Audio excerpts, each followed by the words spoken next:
观众朋友大家好，欢迎收看11月23公司台语台下晡新闻，我是陈淑君。咱先来看今日什么新闻重点。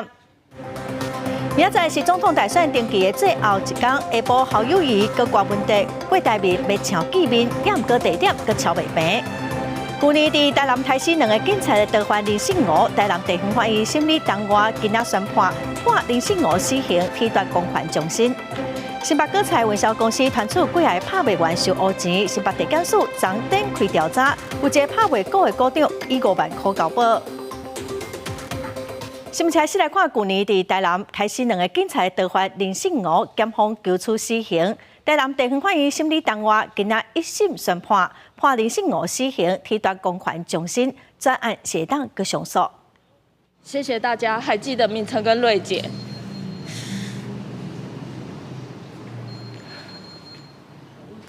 我相信台湾是个法治的社会，司法有其独立性。今天的审判结果与后续的执行过程不会受到外力有所偏移。正确的事情或许困难，但总是需要开始。请让我们相信这个社会是有变好的可能性。林信吴是民敌外一家的受刑人，伫去年的8月15日，伊偷牵一台奥多摆逃亡。8月22日，和民权派出所两个警察临检哦，伊攻击警察，嘛造成两个警察受重伤，拢不幸死亡。台南地检署伫去年9月初1、初7起诉，求处死刑。经过当晚的审理，台南地方法院今仔一审宣判伊死刑，褫夺公权终身，专案会当去上诉。加综合报道。下暗开始哦，有东北季风影响北部，食方面嘛会开始落雨，温度嘛较凉冷。中南部同款拢是早暗温差真大的天气哦。气象署提醒讲，后礼拜一阁有一波东北季风会较大冷，冷空气嘛会落南，北部的低温哦嘛只有14度尔。这几天东北季风减弱，日时和暗时的温差较大，中昼甚至会感觉有淡薄仔热。不过北台湾今日暗时会变天，受东北季风影响。北部和东北部明仔载高温会降到差不多23度，要一直到礼拜才会阁回温。主要偏今天的晚间靠近深夜，一路持续到周六的这段期间是影响比较明显的时候哦。那可以发现降雨其实是非常的限缩。那因为冷空气的影响，主要也是偏北台湾哦。可是因为水汽比较多，所以辐射冷却的现象就比较没有那么明显，所以在低温表现上很可能没有很明显的下降。气象署表示，后礼拜一马上会有第2个东北季风来，有计影响到拜四透早。后礼拜的东北季风落雨时间较短，敢若拜一雨势会较明显，搁来大冷空气会让温度下降，甚至会比明仔载搁较明显。那这一波的降雨呢，其实很快就过去了，接着就是北方大陆冷的空气下来，那这个冷空气比较偏干哦。当它比较干的情况呢，除了冷空气白天这样的影响以外呢，清晨这种辐射冷却造成的低温也会相当显著。那降温的程度呢，有可能在台北，我们目前预报，在这个29号的清晨是有可能台北是达到14度这样子的温度。另外，气象署也提醒，为今日暗时开始，台中甲云林、恒春半岛甲离岛地区可能会出现10级强阵风，沿海地区也因为东北季风的影响，出现3米悬的大影，作业阵要加注意。记者林玉凯台北报道。明仔载是总统大选登记的最后一天哦，那白合到底敢会成功呢？民众党的郭文哲今仔早起佮甲鸿海创办人郭台铭见面。侯友宜的全国竞选总部本地今仔早起要开幕，也毋过哦，因为那白合过会桥，所以延期。今仔早起侯友宜是约郭文哲伫马前总统的办公室来见面，也毋过早起哦，看办是讲哦，主席并无答应。这3个人有准备要见面，也毋过哦，地点是真歹巧。主席今天要去见侯友宜吗？待会是不是要见郭董跟侯友宜？行出门，面啊笑笑，面对问题拢无回应。鸿海创办人郭台铭日无意见公布拿白过交接的过程。侯友宜捌敲电话拜托郭台铭做整合的汤库，毋过到尾煞因为民调的细节失约，3人拄面无结果。总统大选登记剩最后阶段，民众党郭文哲规工拢无安排公开行程，早起先入去新庄的竞总甲幕僚开会。再搁出门，甲郭台铭小拄面。希望今天早上三方可以坐下来。不过很可惜的是，侯市长早上因为另外有行程，但是时间不等人嘛哈，所以因为时间非常的紧迫，所以柯主席跟郭董他们上午就会先见面。侯友宜早起的行程就伫遮。侯友宜全国竞总原定23早起开张，不过因为南北讲袂擘，刚才当延期先拜祈福入去。进前侯友宜嘛打电话给郭文田，小约双方要伫马前总统的办公室会面。刚刚我在电话中跟柯文哲主席说，我们两个就在房间里，他说但我怕说他回去我想一想，会不会有改变？知道，我们两个就在这些想清楚以后，不过郭办背回讲，郭主席并无答应要去。郭办表示，郭已经伫郭台铭的厝进行会诊会，10个邀请侯市长做伙加入南北郭整合会谈。外界原来关心，若做南北真正破局，侯友宜副手的人选会是谁？这个人选一公布以后，大家会眼睛一亮。今天半夜就会有嘛。今天如果他们几个头见了面以后，应该就底定了。男生。伫昨昏大体领表了后，黄珊珊半面写文章引述郭文铁19个世事大会话讲，以民众党总统候选人的身份拼战到底。各伫老话所在表示，敢有人看无心，立场真强硬。在野整合最后一里路，真受各界关心。记者综合报道。民众党的郭文地邀请郭台铭、侯友宜3个人伫下晡2点约伫君悦饭店来见面哦。这3个人要坐落来瞧，也毋过哦，侯友宜是无答应。侯友宜人是伫马英九的办公室咧等，也毋过哦，郭文地甲郭台铭人拢到饭店咯。侯友宜方面冇派代表去饭店，现场的状况，咱连线互台记者辟君教育师。是，带观众朋友最近来关心国民党甲民众党的总统大选南北合敢真正有新的进度。据了解，国民党侯友宜伫今日早时的时阵是邀请民众党的郭文地做电到马英九办公室来讨论这个南北合的问题。也不过郭文地方面是电到到无党籍的总统参选人郭台铭引导点伫咧将近2点钟伫咧中昼的时阵，才离去郭台铭引导。落尾是发出新闻稿表示，已经正式邀请郭台铭来慎重讨论这个在野整合的问题。那记者即摆人伫咧台北市的君悦酒店门口，现场是已经会使看到有侪媒体点伫咧现场伫咧等待。因为伫咧太多的时阵，民众党电也是发出新闻稿，邀请郭台铭甲侯友宜做电到遮来讨论这个在野整合的问题，而且召开记者会。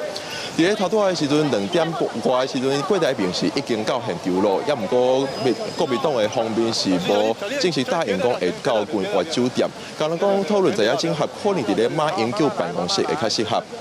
那根据了解，这个记者会伫咧下晡4点40以后才会举办，因为是临时就的场地，可能要等到头前的活动结束了后，媒体才通入去。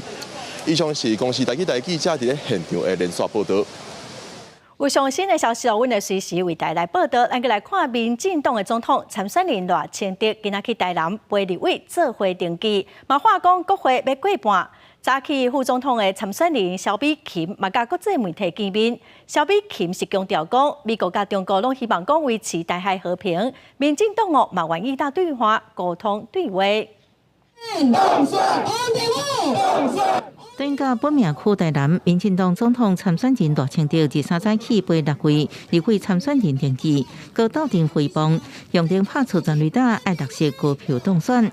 赖清德表示，伊甲萧美琴拢是台南出身，希望即摆能突破过去台南得票的记录。对即马南北合的进度，伊阁批评这是分众权利、充满算计的一场游戏。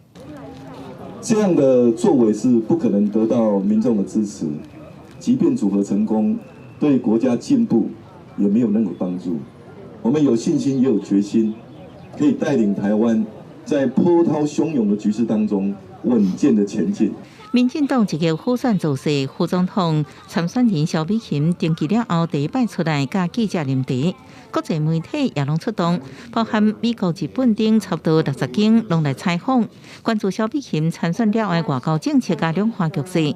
萧美琴是衷心的捍卫民主甲台海和平，也愿意甲对方展开沟通对话。I think it's also important that the international community, who also agrees with our position in continuing peace and stability in the Taiwan Strait, make clear to our counterparts across the Taiwan Strait, dialogue is the only way to resolve differences. War is not an option. 日本媒体是咧问，那被下民调会超过偌少倍？萧美琴表示，民调起起伏伏，重点毋是那被是毋是合作，是如何互家己更较好。家己甲赖清德有真侪互补，更较重要是彼此拢有共同的价值理念。记者综合报道。义务役开放爱做一档哦，明年就要开始，国防部嘛已经准备好势。其中哦，针对8礼拜的新兵训练，结婚的时就要进行3天2夜的正式行军，野外宿营。所以总统蔡英文今仔早起嘛亲身去了解哦。我们评定他们合格的方式，主要是看他们团队的默契，以及他们操作在各种地形地物是否利用稳当的姿势跟。他们运动的方式是否为标准动作来做评断？我们是模拟战场，在各个枪声的真的震慑感跟爆破的震慑感，让新兵能够在这个测验的过程中体验到战场的压力。我要告诉大家，各位的经验都是我们未来调整训练课程的重要的参考。明年开始的1年期义务役。在完成入伍的训练之后呢，将分发到部队进行驻地、基地及联合演训的训练。明年开始哦，就爱做一档的兵。总统蔡英文今仔早起去成功岭来了解新兵训练准备的状况。总统表示讲，4个月军事训练的课程哦，国防部参考世界各国的训练，会来加强正伤救护、甲射击等课程，买来增加正式行军跟野外生活的训练。未来哦，新兵训练所落部队，再过来进行驻地、基地跟联合演训。再来看卫生福利部将邀请10外医师工会代表开会，嘛答应讲未来星期3个月就开一届会来沟通。也毋过有工会代表是质疑讲，后一届开会时间哦，总统已经选煞了，部长开的支票敢会改变呢？部长4岁完是因讲，你个拨看卖的啊。有人认为讲部长讲唔对话咯，也毋过哦，4岁完早起是表示讲，伊只是讲算笑尔尔。新冠疫情过了后，部分医师人员不满劳动环境不法履职条，也行就街路争取劳权。卫福部2日下昼特别邀请10多个医师工会团体代表开会，佮做出3个月定期沟通的承诺。也毋过工会代表烦恼，后一摆会期已经是总统大选了后，支票恐惊有变数。想不到卫福部长施水环回讲，你都看卖啊！我觉得很傻眼。你真的是干化部长，你今天我问你这样的一个状况，你跟我说叫我赌一赌，那我今天是来这里赌博的吗？对此，卫福部长施水环23在立法院面对媒体追问的时表示，这是半滚酸笑的话。也强调，工会代表提出的防疫奖金无入效，会当随改的处理。也毋过其他涉及跨部会劳权议题，也需要跟劳动部协调。他那时候有一点半开玩笑的这样讲说，3个月你都不一定是当部长啊，他讲这样，所以我才也半开玩笑跟他讲，你要不要赌赌看？卫福部佮表示，与会代表充分反映伫医疗执照上抓看问题，包括职业排班、薪水、奖励金等，提出各项建议事项。未来会请相关业务司署针对各类医师人员面临的劳动条件问题，一一进行改善。记者综合报道。再来看，针对无适任教师的倒台，其实是一件真困难的代志哦。教师法虽然伫2020年修正，也毋过因为不当管教还是性平的案件，一世人拢袂当去做老师的案例，只有一个尔。立法院今仔嘛搁再开公听会来讨论教师的倒台机制。学校是教育机构，非法院。会将学校甲法院提来比评，教育团体认为，这是因为伫2020年教师改聘办法施行了后，各种类型的投诉案增加，造成教师一直接受类似司法的调查新闻。投诉案件没有报告，没有调报告，没有惩处建议，主管机关就不会解除列管。校园投诉案件应该要分流处理，那并非大小案都用解聘来检视哦。感谢不当管教也是性平霸凌等行园案件一直出现，也不过晚3年，因为不当管教也是性平等相关案件，丰台市中心被当聘用的教师只有1位。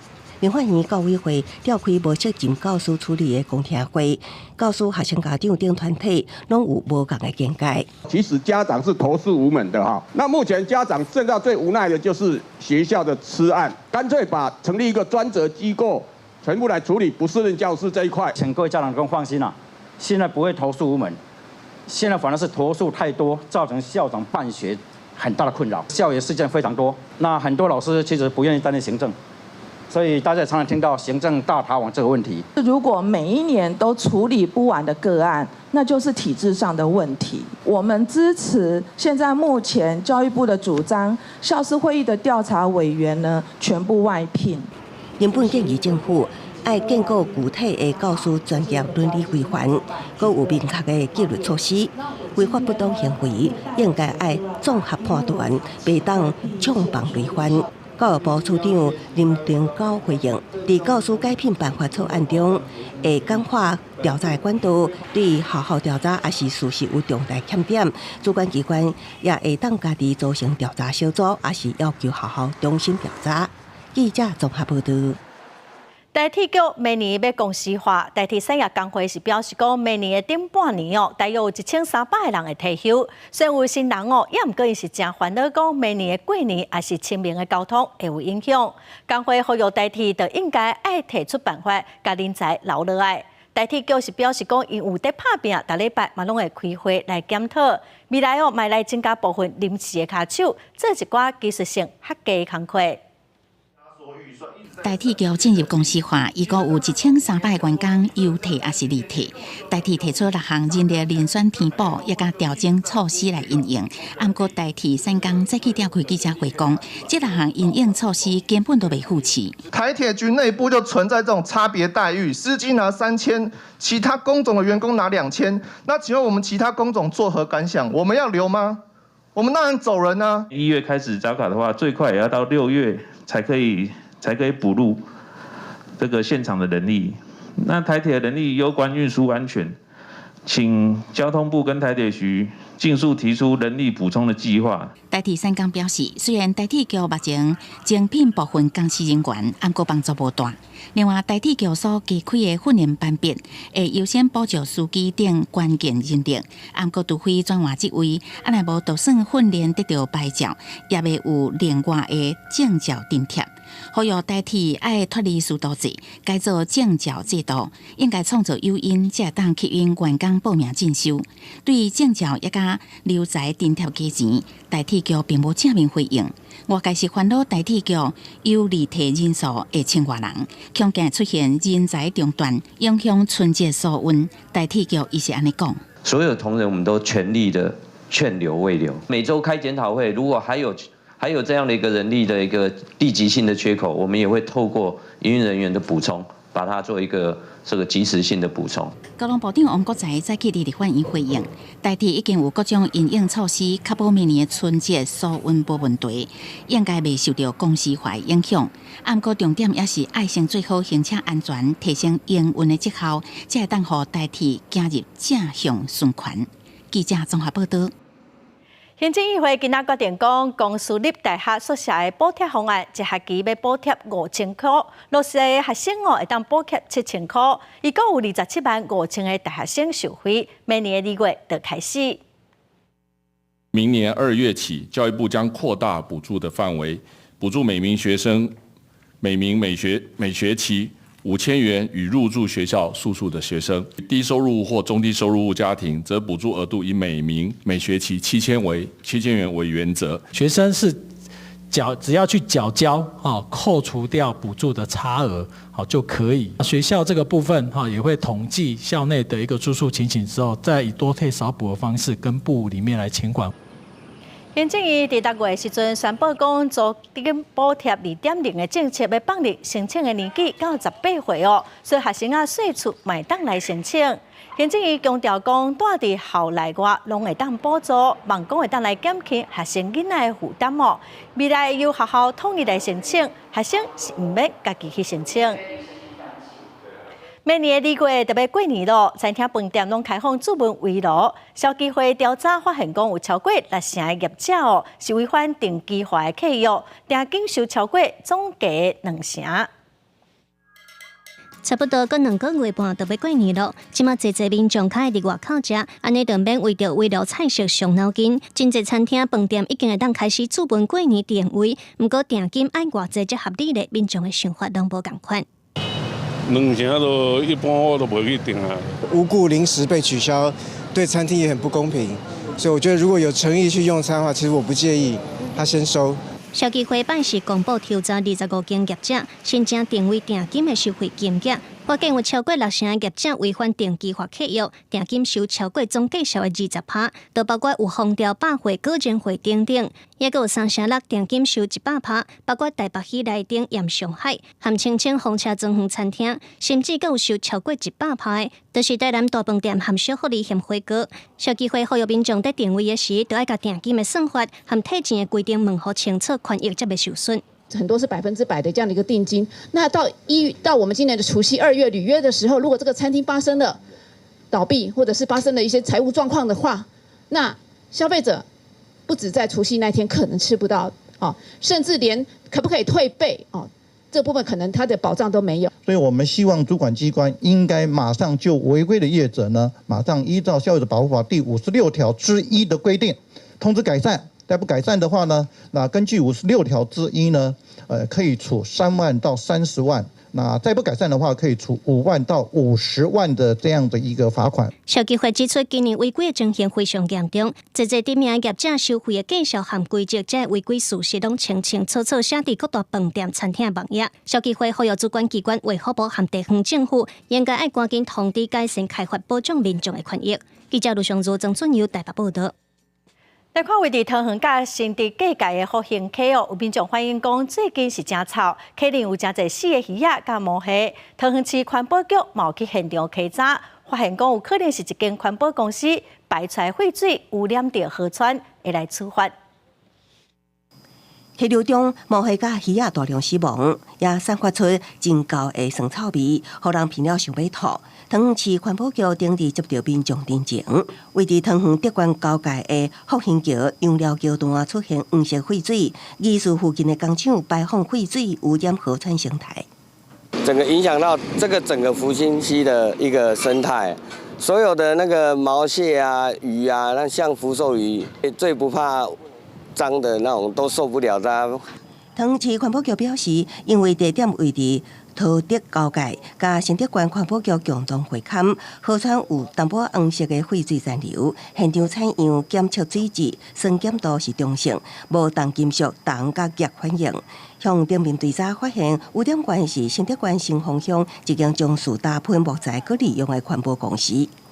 后续呢，新竹县环保局依违反废氢法的第31条跟36条，分别开罚6000元以上、300万元以下的罚款。桃园市环保局表示，新德关环保局除了依废清法告发，另外针对河川污染情形，也依水务法30条进行告发，会当处3至300万的罚款。未来也会甲新德关环保局共同合作，加强这个区域的巡逻频率，避免类似的情形搁发生。记者综合报道。来看花莲寿丰乡的水产园区，和民众检举讲，养殖业者为着要防止鸟仔飞来食鱼仔，家己砍网仔，造成鸟仔卡伫网仔死亡。其中有保育类的动物，即嘛恐惊已经违反着野生动物保育法咯。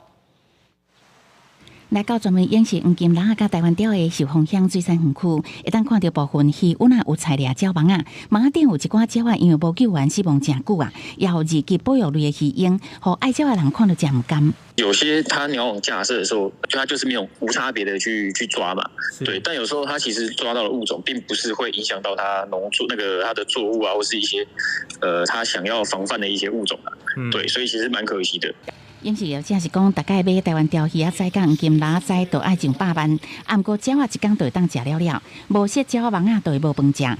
保育动物嘛，都爱顾虑渔民的生活。他来这里，我们在淌血，你知道吗？我们的鱼苗啊，一条啊要多少钱？整天都来这里吃啊。有一只标本在那里哈，他比较不敢来。县政府讲，受访时野鸟中华生态第一单柜也是大鸟聚集的所在。当年11月去英乱来遮过冬，要求业者设鸟网爱申请。如果是合法申请的鸟网设施的话呢，那如果捕捉到保育类的一些鸟类，那请我们农民要立即释放，或者是遇到有受伤的状况，那请转到我们县政府农业处花莲县动植物防疫所来进行救伤。因为死去的鸟认袂出来，县政府甲挂伫网顶拢总6只死鸟送去滨科大检测，目前确认其中1只是保育类鱼鹰，所以业者无申请挂网，保质总队要依照违反野生动物保护法，移送地检署侦办。记者综合报道。再来看昨午高雄寿山北边的登山口，有民众发现有高山呐和铁虎夹着伤哦。动保团体是表示讲，最近直接发生这款的状况，呼吁民众得爱检举。市政府是表示讲，看这吊伤的相片哦，发现讲空喙应该不是新的，嘛强调讲，市政府每个月拢会定期巡检。他连脚都有受伤。有时候看到这个心都会酸酸的。高仔囝拍伫涂骹，手部又个红又个肿，民众看到发现是互铁虎夹着伤。有些民众可能会误解说，哦，他是不是跑到果园里面去啊，所以才造成这样的状况。其实我们发现的地方，大部分都是在国家公园或国家公园的周边，其实这附近是没有农作的。发现狗仔囝的地点是伫高雄茶山北边的登山口。台湾狗共存推广协会表示，茶山这几冬拢有台湾狗去互铁虎夹着伤的案例，前年甚至有民众伫茶山的步道看到台湾狗拖铁虎咧行。2019年也有狗夹着伤。猴子有些是断了一只脚的啦，有很多啦。没有看到它真正受伤过了。看过人家在放捕兽夹吗？没有，没有没有看过。我也不赞成，因为这个。大自然定律，它也要生存，我们也要生存。那你这样子，对呀，这是我们是侵入它的，所以觉得太残忍。对呀。市府表示，检视相片发现狗仔囝的空喙毋是新伤，现场虽然无看到器具，毋过无排除就是铁虎所致死的。每个月拢有甲茶山管理处来联合巡查，铁虎也是巡查重点，强调所有的铁虎拢是非法。民众若发现，会当赶紧通报，违法的人会当以动保法罚15000块至75000。记者综合报道。国际新闻来看，缅甸的北部的动乱，联合国统计已经造成超过20万人有路无厝。外交部嘛已经协助149个国人对缅甸返来台湾，目前阁有84个台湾人搁伫缅甸的北部。缅甸北部的少数民族武装团体组成三兄弟联盟，最近以打击当地诈骗集团为理由，攻击边境真侪城镇，也甲政府军事据点，互本来就动乱不安的缅甸又搁加较乱。根据联合国人道事务协调厅的统计，冲突已经造成超过20万人无厝通住。因为战事扩大，咱外交部呼吁滞留也是调伫诈骗园区的咱国人，爱赶紧甲住处联络，才通提供必要的协助。透过多方管道，包括当地的侨胞、国际的 NGO 等方式，协助接应受困的国人。目前已协助149位国人脱困返国。仍然有84位国人受困于缅甸，期间都会与当事人的家属就救援的进度保持联系。外交部指出，自此目前掌握到也有84个台湾人伫缅北的地区。外交部也讲，伫解救的过程，诈骗集团一直要求都要先缴交相关费用才肯放人，大大增加救援的难度。诈骗集团要求当事人偿还工作期间的生活费，当事人非法入境缅甸或是逾期停留的罚款，甚至在缅甸期间的食宿费用。如果当事人或其朋友家属无法筹措上述的费用，将增加救援所需要的时间以及难度。外交部及警政署将努力克服。若是进前传出诈骗集团向中国移交的诈骗犯内底，包含6位台湾籍人士。外交部是讲，警政署持续透过管道伫查证，若做是事实，会透过2方机制协助因返来台湾。记者综合报道。来看罗西亚总统普丁第2日伫 G20 发表施信谈话伊讲到有必要来思考讲安怎停止战争，嘛讲军事行动就是一场悲剧。这嘛是普丁头一届用战争来讲这场冲突。伊嘛强调讲，罗西亚毋捌拒绝甲乌克兰讲和。做过2摆G20峰会，俄罗斯总统普廷积极参加由印度总理莫迪主持的视讯峰会。这是伊伫俄乌战争以来第一摆对G20领导人发表讲话，讲到一寡领导人对侵略乌克兰感觉着惊，伊形容这场军事行动是一场悲剧。Да, конечно, военные действия – это всегда трагедия конкретных людей, конкретных семей, да и страны в целом. И, безусловно, мы должны думать о том, как прекратить эту трагедию. Кстати говоря, Россия никогда не отказывалась от мирных переговоров с Украиной. 普廷佫用战争来形容俄乌冲突，毋是克里姆林宫过去常常用的特别军事行动。伊这讲话是俄乌开战以来上温和发言，甲进前常常批评美国正做对比，不过也批评北溪天然气管线爆炸是国家恐怖主义的行为。俄乌前线议员咧加咧交火，俄罗斯一个陆军员伫陆军表现的时阵，互俄军的炮拍着身亡，也佫有20外个俄军也死亡。另外，中国国家主席习近平日前访问俄罗斯，伊会甲国会下议期主席沃罗丁见面，伊表示愿意甲俄罗斯共同促进“一带一路”的发展。明年是中俄建交75周年，中方愿同俄方一道，不断深化永久睦邻友好、全面战略协作、互利合作共赢的双边关系。因为北京一直拒绝谴责俄罗斯侵乌，西方政府界认为，中国伫战争以来继续提供外交甲经济支持，真大程度抵消西方国家的制裁，佮得到大量经济利益，佮支持俄罗斯的战争机器。公司新闻陈伟仁评论。荷兰昨国会大选出口的民调显示讲，主张反欧盟、反移民的极右派的自由党会摕到35席，这做是国会上大党。现任总理所属的自民党目前暂时排第3名。也毋过，自由党的未来嘛是需要甲其他的政党合作做联合政府。也毋过，其他3大党之前拢捌表示讲，伊无准备要甲自由党合作。大家欢喜的发声，荷兰日暗时结束大选投票。根据出口民调，反伊斯兰加反移民的极右派自由党有机会摕到35席，变做国会最大党，会为荷兰政坛甲欧盟带来新的局面。I'm very proud. At the same time, it comes with a lot of responsibility. People expect our agenda of hope, tougher asylum and immigration policy, the people getting more money to pay for their utilities and groceries.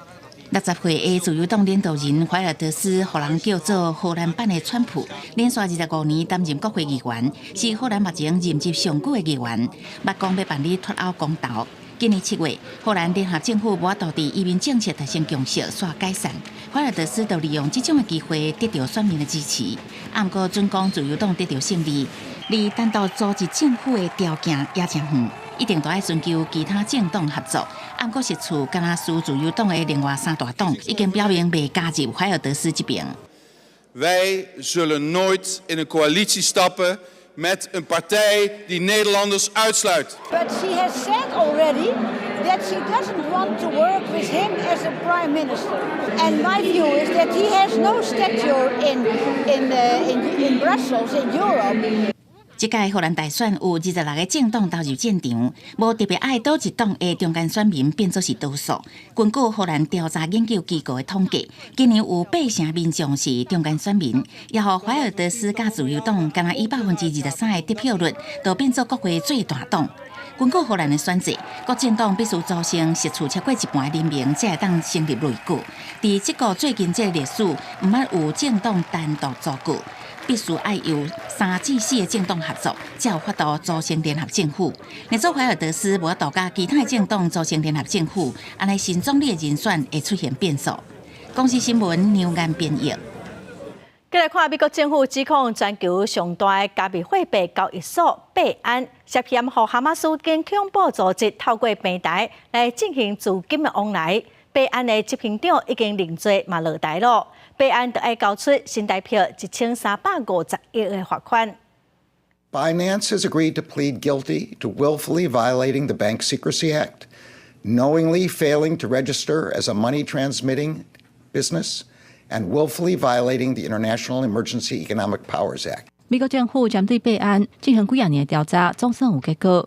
司法部长拜二宣布，这间全球上大间加密货币交易所已经承认犯反洗钱甲制裁法。弊案的执行长赵忠平原底面临年半的刑期，后来双方达成和解，弊案同意付43亿的美金，差不多代票1350亿的罚款，而且赵忠平嘛会家己落台。弊案即届去互动处分，主要是因为有在恐怖组织甲违法分子透过平台洗钱、转移资金，甲非法赚黑心钱有关系。Binance was allowing illicit actors to transact freely, supporting activities from child sexual abuse to illegal narcotics to terrorism across more than 100,000 transactions. That includes transactions associated with terrorist groups like Hamas's Al-Qassam brigades, Palestinian Islamic Jihad, Al-Qaeda, and ISIS. 赵忠平伫中国出世，12岁时阵搬去加拿大。2017年，伊伫中国成立弊案，后来家业务的重心转移去外国。这个产业把发展了真好，嘛，互伊愈来愈好业。想袂到最近加密货币科学小连锁逼出买台，这个月月初 ，FTX 执行长弗瑞德因为涉嫌甲用户100亿美金的资金拢冻去，叫纽约陪审团裁决诈欺甲洗钱的罪名成立，相当会当判110年。FTX 嘛因为安尼倒去，即嘛弊案虽然透过和解甲公司保掉咧，不过对加密货币产业是阁造成真大打击。公司新闻张惠敏编译。过来消息哦，咱来看官司已经拍48档的台中太平区环阿路庄的土地所有权的纠纷，地主是要求讲爱拆除兄弟，官司已经拍赢，也毋过伫今年4月4号嘛发起抗争，台中地方法院本地今仔要去现场勘查来进行拆除的准备，嘛因为4号抗议哦行动点，自救会是呼吁讲司法应该重新来调查，嘛强调讲因会继续来守护因的家园。拒绝离开，拒绝离开。居民就徛伫徛家门头前发口号，为人是情绪激动，去更加疏通，表达捍卫家园的决心。住宅啦，也算住宅，而且说从以前都住在这边了。趁食人无厝好住啦，无钱啦，好买厝，因硬要来甲咱拆，敢有合理？台中太平环阿路庄土地所权争议未解，今年4月要有一届强烈的抗争。10月23，台中地院的事务官嘛来到现场，实际来牛确认要拆的厝舍地点。不过自救会认为法律定书有争议，不应该伫即马代志还未处理完毕之前，就来进行拆除的定书。司法可以还给我们一个公道，所以我们做这个动作是告诉他们说，在很多事情还没厘清之前，希望你们不要再往前做这个违反的动作。自救会表示，居民甲地主有在一件官司，目前有7件败诉，各有4件也在走，会继续透过司法来争取权益。不过地主透过律师表示，摕到土地定书一切合法，而且有互在地4年的时间来处理，主张家己是有权收回土地。他这些房子坐落在这个地方已经至少60年了，这60年来，这土地不是他们的，这也是事实。那这些他们60多年，他没有付过地价税，也没缴过任何的租金给地主。今日现场的民众是继续咧抗争，台中地院为着避免引起冲突，已经暂停确认拆除牛舍的工课。不过居民表示，因绝对袂退让，会透过司法来保卫家己的家园。记者综合报道。来看宜兰的苏澳庆安段哦，目前咧进行市地中华的工程，有民众是怨叹讲，遮拢无告示牌来说明，真正冇人骑车跋倒，附近哦冇骑街，地板有必损。县政府是表示讲会来协助改善，若属民众的厝哦有受到损害，时间的单位应该马上补偿。到位，我家必损哦。厝内底涂骹出现真长的笔痕，民众质疑是苏澳镇镇安段主办市地中华工程地属，佮质疑施工厂商无放告示牌啊，居民出门时阵常常迷路，甚至有人骑车直接搬入去暗土内底。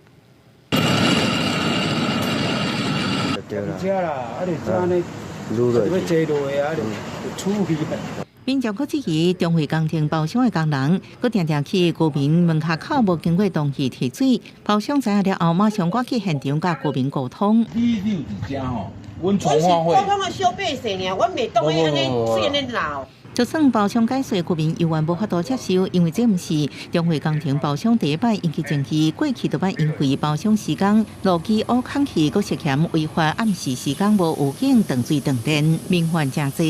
如果有损及到邻近的房屋造成损害的部分我们会请厂商依照规定去做补偿。中华工程调查扰民，县政府表示，会请中华会确认了后改善居民提出的问题，佮勘查是毋是真是有零损。若是有，会要求包厢补偿，也请包厢赶紧在明年中进行完工，减少扰民的情形。记者综合报道。行路人的安全最近真受到重视。高雄有市议员就指出讲，高雄有一寡道路的设计是真危险、真奇怪，因呼吁市政府应该爱全面来检讨改善。大家赛车时阵，敢有看过路顶插伫道路顶，这敢会伤危险？伫高雄市林岸区正义路遮，就爬机路顶插伫路边，有市议员伫总质询就提出，这种设计奇怪道路，认为威胁民众安全。大遮的居民嘛认为，政府有改善的空间，爱考虑到赛车甲过路人的权益。会当无影响到路也是讲人行道顶悬的边啊角，也是安那拢无去影响的范围内底。我感觉这个改善的空间应该真大啦。这个人行道咧退缩的时阵，我竟然看到讲路顶竟然搁插伫这个马路顶悬，我有感觉讲这就是增加咱开车的时阵，也是讲一寡乌多摆的人伊去弄到这个路顶的这个风险啦。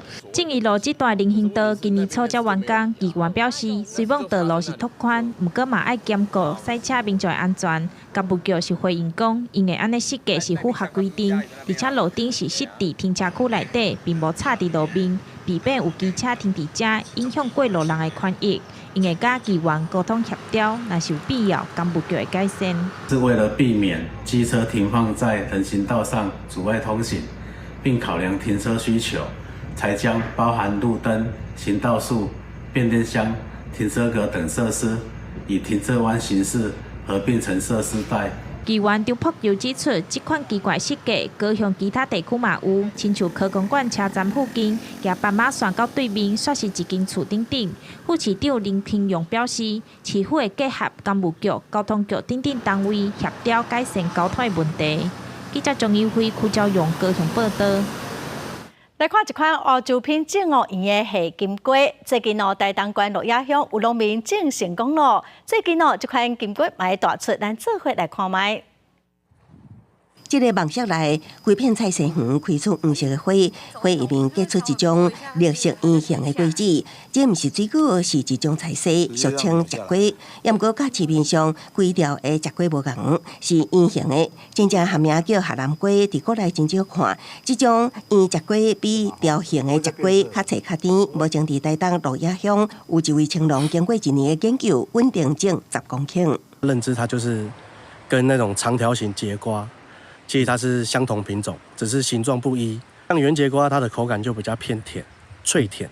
即马拄好是圆石果的采收期，上好的采收重量大约伫200至300公克。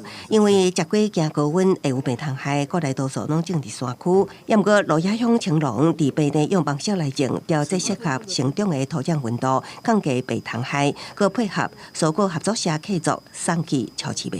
它的外形很讨喜，所以他希望说我们大面积的下去做开发。圆石果目前伫超市介绍一粒大约35块，每年目标希望会当达到30公顷的种植面积，互全国消费者拢会当食会到。记者综合报道。来看第43届53年奖的艺术奖是颁予林雅家谢三太哦。伊伫台湾戒严的迄当，进入自由暗报做林雅记者，已经过台湾上济街头运动的年代，用镜头来记录台湾历史上上重要的一段时期，嘛为台湾的民主自由发展留着真珍贵的影像。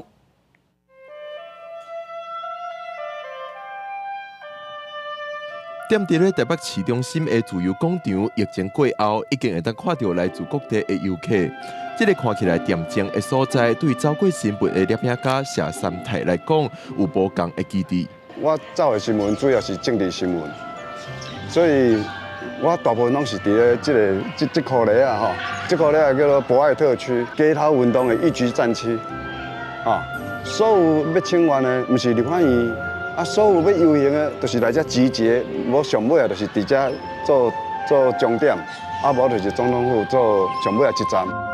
谢三太伫平湖出世大汉，20岁迄年去高雄做兵，开始对台湾人脉较深。因为对摄影有兴趣，谢三太退伍了后就上台北，伫1987年解严迄年到自立暗报做摄影记者。伫自由广场这搭，谢三太印象上深的是1990年的3月学运，也就是亚必合学运。迄时有来自全台各地学生踮遮静坐。这张相片就是伫这位置学生的剧团。来遮做一个行为艺术的表演，牌楼下的所有会当画的，拢来写什么国会全面改选，还是总统直选。国家人权委员会主委陈菊认为，谢三太的影像唔但记录台湾民主，也推动台湾民主。推荐谢三太得到这摆的53年艺术奖。不过谢三太真谦虚，伊讲伊只是咧做记者应该做的代志。你讲讲的我唔敢讲啦，但是我感觉记者就是有一个责任，要让社会知影这个代志。民众甲警方，你知影，咱做记者，拄啊伫咧因两个磨合的中，咱必须要徛在因中，才有法度采访两面的声音。2002年时，谢三太认为台湾媒体环境已经改善，伊就决定离开媒体的工作。这几年，伊当去故乡平湖出版《咸水庵平湖印记》这本册。也为电影《罗马到15号》翕戏剧的相片，换另外一种方式记录台湾。伫最近，谢三太也当咧整理家己30-40年来的摄影作品，拍算变做一本册，互侪无经历过街头运动世界开花年代的少年人，也通知影台湾民主历史的过程。记者郭不根、张水台北报道。国家人权博物馆主办的人权艺术生活节录后个月特别起稿，今年已经是办第4届了。希望讲人权的观念会当真正加入咱的日常的生活。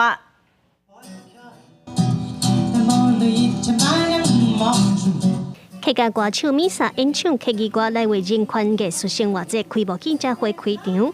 艺术节办到今年已经是第4届，今年以自由的灵魂做主题，出外展览的方向，希望大众透过艺文活动来思考人权的时，会当有多元的面貌。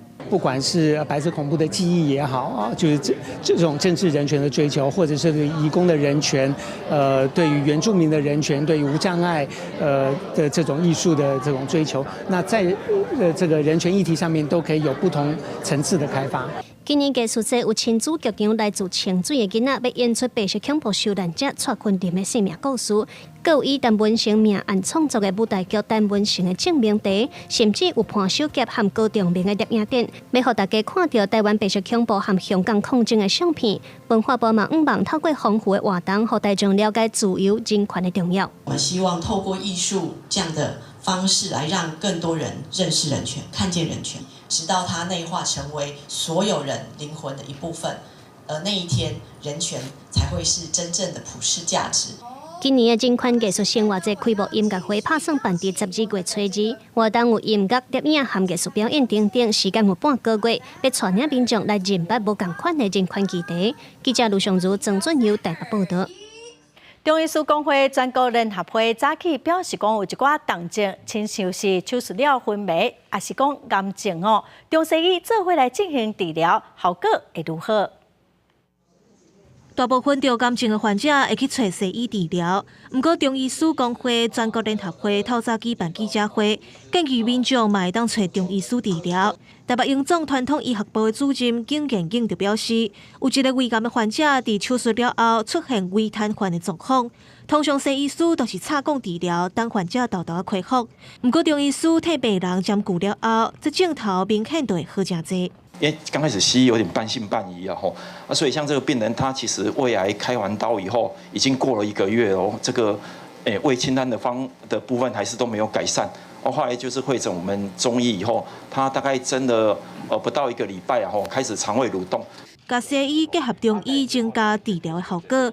南口中家纪念病院的中医部主任黄德宏表示，过去有一个主动买北梨的患者，开刀了后昏迷，后来嘛是替伊兼顾治疗，和患者的状况改善不少。我们这样的介入之后，最后可以让他的 coma scale 就是昏迷指数增加，就进步了。然后他的这个后面的神经功能就修复了。中医师工会全国联合会表示，有真侪人去找中医，可能是为着养生、调身体、治疗筋骨的内外伤。不过认真来讲，中医嘛会当协助治疗疑难重症。虽然较早西医唔接受，不过经过遮侪年拍拼，中西医整合已经唔是新奇的代志啊！想办法要突破现有医疗方式的困境。记者林静梅、王兴忠台北报道。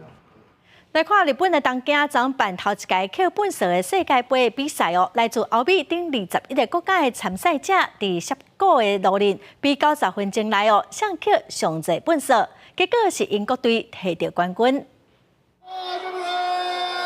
一声命令，所有参加比赛人3人一组出发，大家手提一个塑胶袋啊，甲夹仔这工具，因要比的是什人赢球上侪分数。Sometimes it was really hard because there wasn't really that much trash, but that's when we had to look a little bit deeper, like in the bushes, or just really focus on the cigarette butts on the floor.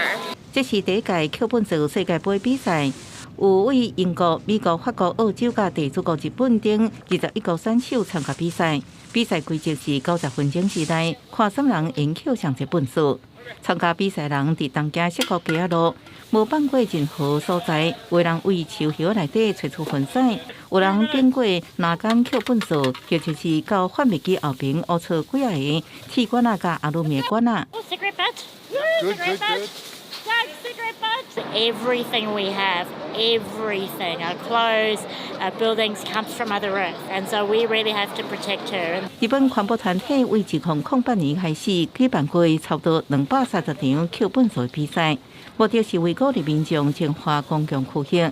90分钟的比赛时间结束，所有选手登到出发地点，先将本社分类好，各一地一地称重。2点目はですね、それを知ってアクションを起こそうとしている方々、この方々に対してこのアクションする機会を実際に創出する、提供していくということが2つ目の目的となっています。最后结果出来，英国队57.27公斤摕到冠军。主办单位透露，下一届桥本社世界杯会在2025年举办，到时阵会有更较侪国家来东京参加比赛。公司新闻戴维仁编译。下半部的天气，咱来看各县市详细资料。北部地区上低21度，上悬28度。中部地区上低21度，上悬28度。南部地区上低22度，上悬29度。东部地区上低22度，上悬27度。华岛地区上低19度，上悬25度。感谢观众朋友收看《公视台语台下晡新闻》，我是陈淑君，明仔载下晡3点，咱再会。